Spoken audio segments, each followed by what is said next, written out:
ಅಸ್ಸಲಾಮು ಅಲೈಕುಂ ವರಹಮತುಲ್ಲಾಹಿ ವಬರಕಾತು. ಪ್ರೀತಿಯ ವಿದ್ಯಾರ್ಥಿಗಳೇ, ಅಂಕಗಳ ಬೆನ್ನತ್ತಿ ಜೀವ ಕಳೆದುಕೊಳ್ಳಬೇಕೇ? ಒಂದು ಕಣ್ಣೀರಿನ ಕಳಕಳಿ. ಇವತ್ತು ಹುಬ್ಬಳ್ಳಿಯ ಆ ಮನೆಯಲ್ಲಿ ಸ್ಮಶಾನ ಮೌನ ಆವರಿಸಿದೆ. 18 ವರ್ಷಗಳ ಕಾಲ ಮುದ್ದಾಗಿ ಬೆಳೆಸಿದ ಮಗಳು ಶ್ರಾವಣಿ ಇನ್ನಿಲ್ಲ. ಕಾರಣವೇನು ಗೊತ್ತಾ?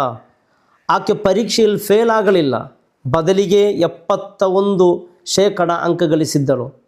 ಆದರೆ ಆಕೆಗೆ ಬೇಕಾಗಿದ್ದು 100%.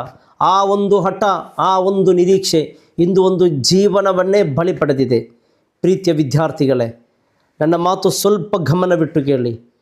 ಒಂದು ಕ್ಷಣ ಕಣ್ಣು ಮುಚ್ಚಿ ನಿಮ್ಮ ಅಪ್ಪ ಅಮ್ಮನ ಮುಖ ನೆನಪು ಮಾಡಿಕೊಳ್ಳಿ. ನೀವು ಹುಟ್ಟಿದಾಗ ಅವರು ಪಟ್ಟ ಸಂಭ್ರಮ ಆ 100 ಅಂಕಗಳಿಗೆ ಆಗಿರಲಿಲ್ಲ. ನೀವು ಅಂಬಕಾಲಿಕ್ಕಿದಾಗ ಅಪ್ಪ ಅಮ್ಮ ಅಂತ ಮೊದಲ ಬಾರಿ ಕರೆದಾಗ ಅವರಿಗೆ ಆದ ಆನಂದಕ್ಕೆ ಯಾವ ಮಾರ್ಕ್ಸ್ ಕಾರ್ಡು ಕೂಡ ಸಮನಲ್ಲ. ನಿಮ್ಮ ಅಮ್ಮ ನಿಮಗಾಗಿ ಎಷ್ಟೋ ರಾತ್ರಿ ನಿದ್ದೆ ಬಿಟ್ಟು ಅಡುಗೆ ಮಾಡಿದ್ದಾಳೆ. ನಿಮ್ಮ ಅಪ್ಪ ತನ್ನ 100 ಆಸೆಗಳನ್ನು ಬದಿಗಿಟ್ಟು ನಿಮ್ಮ ಫೀಸ್ ಕಟ್ಟಿದ್ದಾನೆ.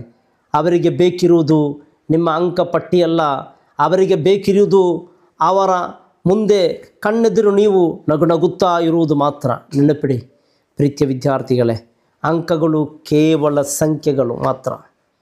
90% ಬಂದವರು ಜೀವನದಲ್ಲಿ ಗೆಲ್ಲಲೇಬೇಕು ಅಂತಿಲ್ಲ. 35% ಬಂದವರು ಸೋಲಲೇಬೇಕು ಅಂತಿಲ್ಲ. ಇವತ್ತು ಜಗತ್ತನ್ನೇ ಆಳುತ್ತಿರುವ ಎಷ್ಟೋ ದಿಗ್ಗಜರು ಪರೀಕ್ಷೆಯಲ್ಲಿ ಸೋತವರೇ. ಸೋಲು ಅಂತ್ಯವಲ್ಲ.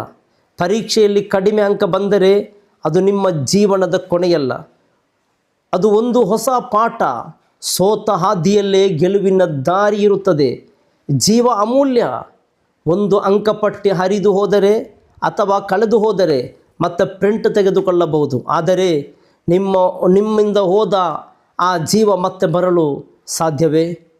ನಿಮ್ಮ ಸಾವಿನ ನಂತರ ನಿಮ್ಮ ಅಪ್ಪ ಅಮ್ಮ ಪಡುವ ಆ ನರಕ ಯಾತನೆಗೆ ನೀವೇ ನೀಡುವ ಶಿಕ್ಷೆ ನ್ಯಾಯವೇ? ಶ್ರಾವಣಿ ಮಾಡಿದ ತಪ್ಪು ಇನ್ನೊಬ್ಬರು ಮಾಡಬೇಡಿ.